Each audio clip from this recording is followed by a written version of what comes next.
Under the highway in a culvert, Jabbo and Chick hide out from the day. A cop car passes overhead. They're naked and deep into Arizona. They've made a fire and Chick is glowing. She's drawing on the concrete walls. Jabbo watches her breasts swing as she scrawls. The word Carlotta is tattooed over her left nipple.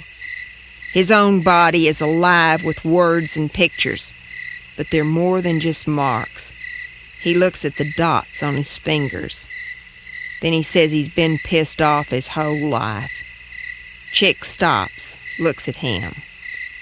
Juarez is stitched homemade blue across the bottom of his throat. She laughs. She tells him he's stupid as TV. A truck passes overhead. Then another cop. You know, you're like the story of the fish that has no body, no flesh.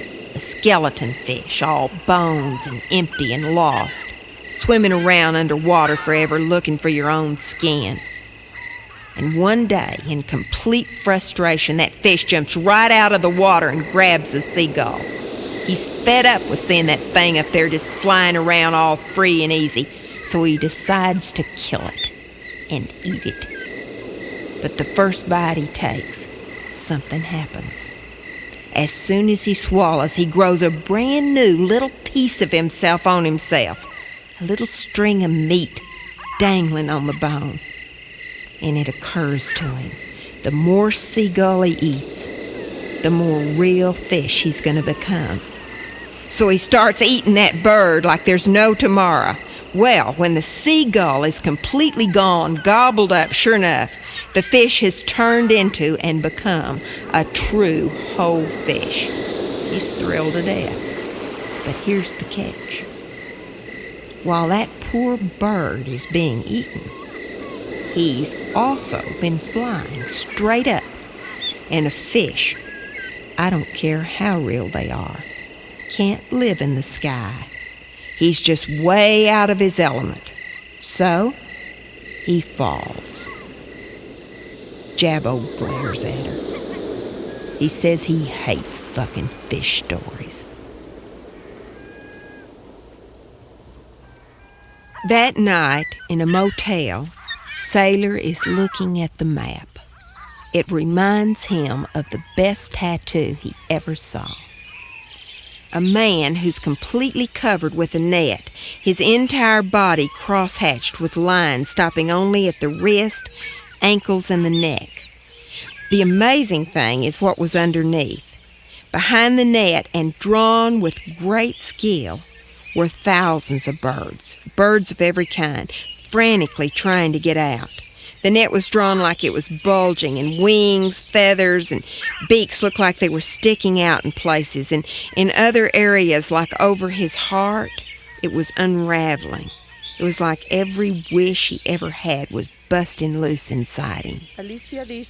Alice tells him she has dreamed about a room full of birds and whirls of black hair, and razor blades are falling inside the room like rain. It's inside a house, on a street at night, and the front door's on fire. In the distance, a pillar is stuck between two mountains. No people are anywhere, and a motorcycle passes by with no rider. Then I wake up. The next morning, Sailor goes to the office and checks out. After he pays, the bubbly college girl working at the desk asks, "And will you be going home today, sir?" He looks at her like she just landed from Mars. Back in the room, Alice is doing her nails. She's looking at this little card on the table by the bed. Right under it, where it says, "Please let us know how well we served you," the maid has written a little note, then drawn a heart around it in ballpoint pen. We're all travelers in the wilderness of this world, and the best that we can find in our travels is an honest friend. Please fill up this card for me. Thanks you. Enjoy your stay. I am keeper of this house and your friend. Sincerely, Cha-Cha.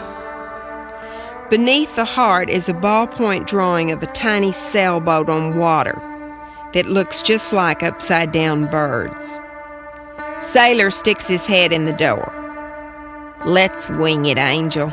We're almost there." She takes his picture.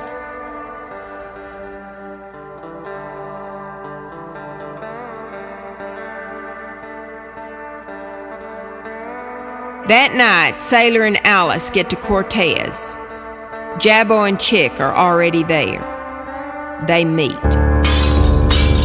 "Who is it? Who is it?"